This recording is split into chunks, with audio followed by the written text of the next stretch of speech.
kind of going to the Case for Christ. It's almost 30 years old now, Yeah, which is yeah. pretty remarkable to think about. It came out when I was in high school. Um, if you were to update the book today, is there Yeah. something new you would add, whether new evidence, new archaeological evidence, a new argument, or just a fresh perspective in light of where society's at?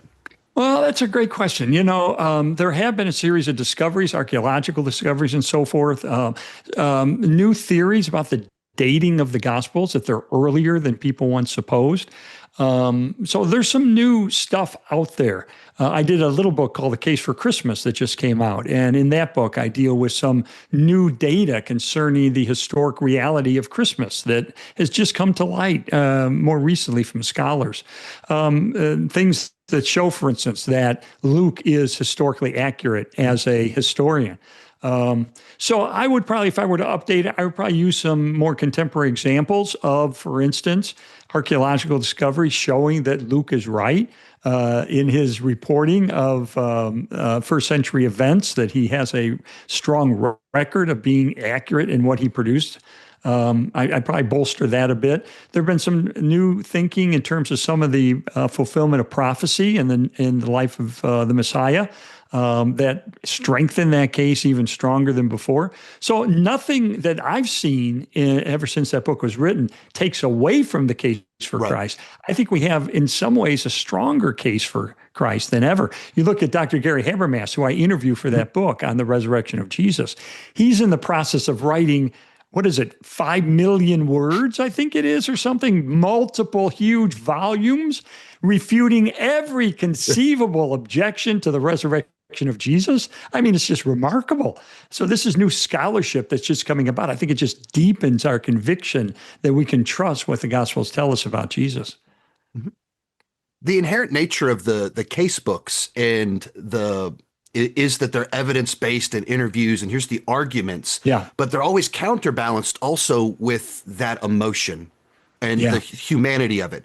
yeah, And even as the way you describe the film, with kind of going to specific stories yes, and that are personal, yes, like once again, working with teenagers, so often they equate faith with knowing the right things mm, and needing to get them to understand it's that heart for Jesus as well. How do you always make yes, sure that the case books and then the films yeah. always point people to love Jesus more?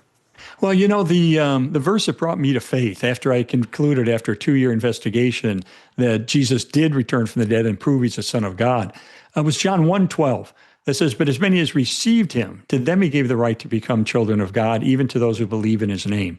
And I noticed that verse forms an equation of what it means to become a true follower of God. Believe plus receive equals become. Mhm. And so I run into people who believe, they have an intellectual assent, they can see the historical evidence for the resurrection is clear and compelling. It's powerful and persuasive. So Jesus did return from the dead, but they've never taken that step of receiving Jesus as their forgiver and leader. And I think that in many cases is the missing step that people need to take. It's not just about head knowledge. There is a relational component. We need to receive Jesus and what he did on the cross on our behalf, his free gift of grace, his free gift of forgiveness and eternal life.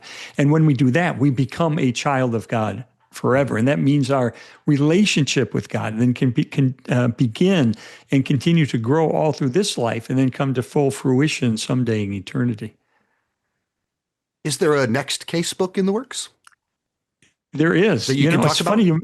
It's funny you mentioned the Case for Christ is almost 30 years old because I am writing what I believe will be the successor to the Case for Christ. It's Mhm. kind of the magnum opus of my life.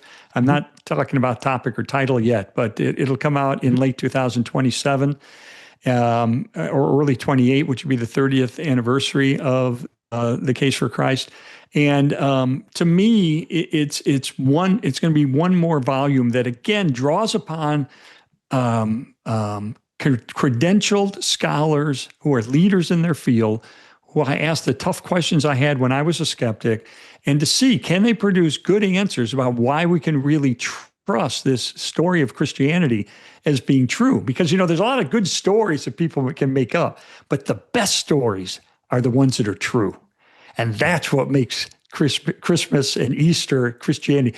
That's what makes these stories the best because they're true.